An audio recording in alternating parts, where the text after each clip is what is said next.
Hey everyone, and welcome. Today we are diving into something that sounds simple, but is actually, well, pretty complex. How do we even grade an AI? We're going to find out why that one number you always hear about might not be telling you the whole story. So let's just jump right in with a question. You hear that a brand new AI is 99% accurate. I mean, that sounds incredible, right? It's practically perfect. But what if I told you that a 99% accurate AI could be totally, completely useless? Let's see how that's even possible. To really get our heads around this, we're going to play a little game. Let's imagine we've built our very own AI, and we'll call it the dinosaur detector. Okay, so its job is really simple. We're going to show it a picture, and it just has to decide, is that a dinosaur or is it a lizard? That's it. Now, when we put this thing to the test, there are really only 4 things that can happen. First up, the best possible outcome.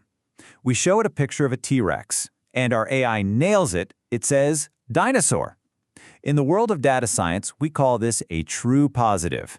It saw the thing it was looking for, and it got it right. Perfect. The second correct outcome is when a lizard pops up, and the AI correctly says, nope, not a dinosaur. No big deal, right? This is a true negative. It correctly rejected something that wasn't our target. So far, so good.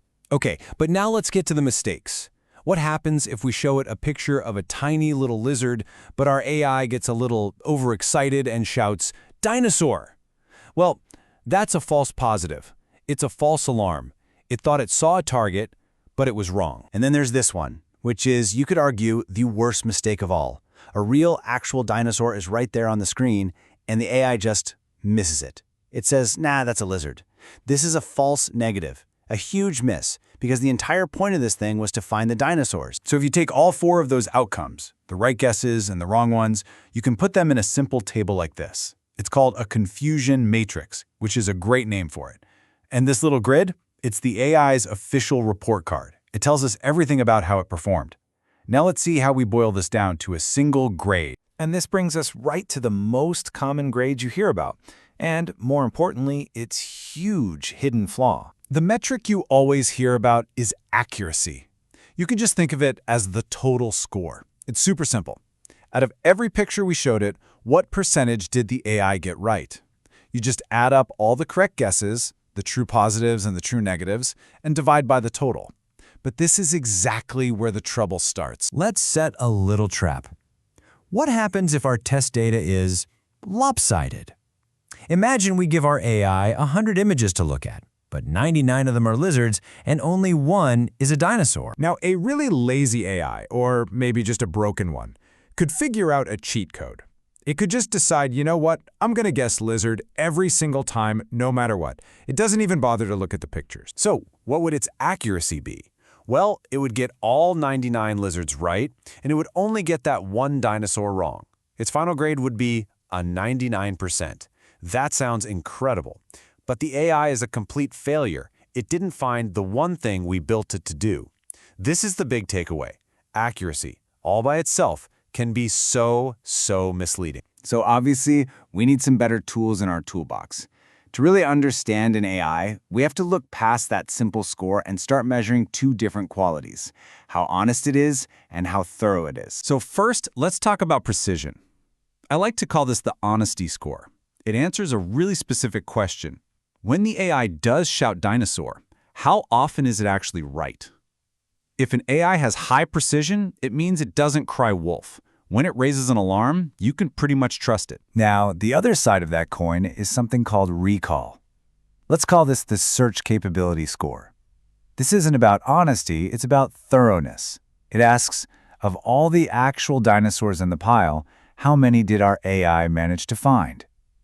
High recall means our AI is like a bloodhound. It doesn't let anything important slip by. And this is where it gets really interesting, because there's often a trade-off. Think about your email's spam filter. You want that to have extremely high precision, right? You would much rather have a few spam messages slip into your inbox, that's low recall, than have a super important email get mistakenly sent to spam. That false alarm is a disaster. But what about a medical AI that scans for cancer? There, you need the exact opposite. You need incredibly high recall.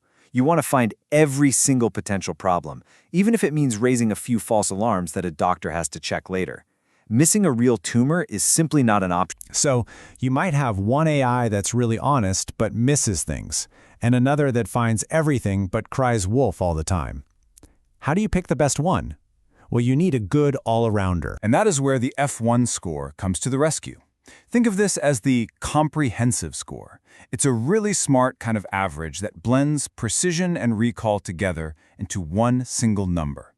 The only way for an AI to get a high F1 score is if it's good at both. It has to be honest and thorough. It can't cheat by being good at just one. It has to be balanced. Okay, so we've been on this whole dinosaur hunt. We've talked about all these different scores. Why does any of this actually matter in the real world? What's the big takeaway here? Let's just boil it down to a quick cheat sheet. Accuracy, that's your simple total score. But remember, it can be fooled. Precision, that's the honesty score. When it says yes, can you believe it? Recall, that's your search score. Is it finding everything it's supposed to? And finally, the F1 score, that's the all-arounder, the one that tells you if an AI is both honest and thorough. So we've come full circle. The next time you see a big headline or a company boasts that their new AI is highly accurate, you'll know that's not the end of the story. You can be the person who asks the smarter question. Okay, sounds great, but what's its precision and what's its recall? Is it just accurate, or is it actually good at the job it was designed to do? Now you've got the tools to tell the difference.